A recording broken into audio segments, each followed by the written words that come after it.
Week 14 will be covering environmental activism. If you noticed, I kind of put the policy pieces in between action and advocacy and activism, because I think that's a good way to help us conceptualize how activism and social justice can impact policy. So this week we'll really be focusing on activist movements around environmentalism, and then the really specific strategies and tactics that these groups might use to influence the way policy may be written or how they would change it.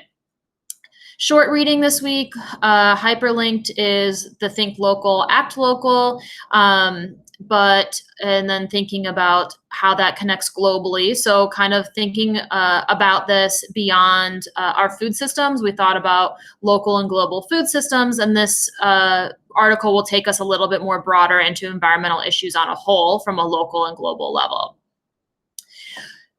This week you'll be watching Water Warriors. You'll have to follow the link to this week. I wasn't able to hyperlink it or embed the video like I normally am able to. So follow this link. You'll watch it there. It's super, super great documentary. And it follows a really awesome advocacy group and group of activists. So get excited about that. And then activity for this week, I want you to choose a famous or well-known environmental activist.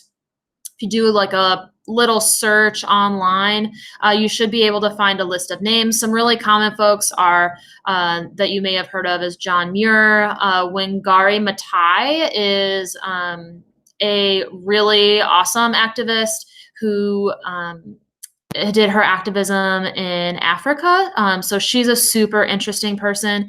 Rachel Carson is another great activist that you could research. There are a lot of other more, I guess, modern day folks. Those are folks kind of historically speaking. So find an environmental activist that interests you.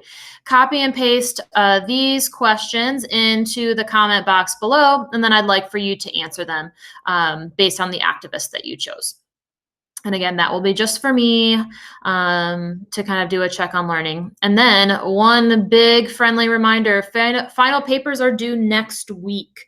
So a couple weeks ago, I suggested you sending your papers to me for review then.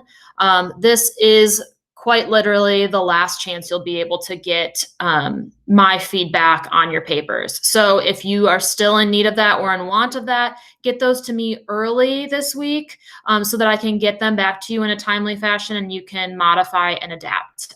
So reach out if you have any needs around the final paper. I'm always here to help, but I just ask that you be mindful of my time so that I can be mindful of yours and making sure I'm able to get everything back to you in order for you to make the changes that are necessary.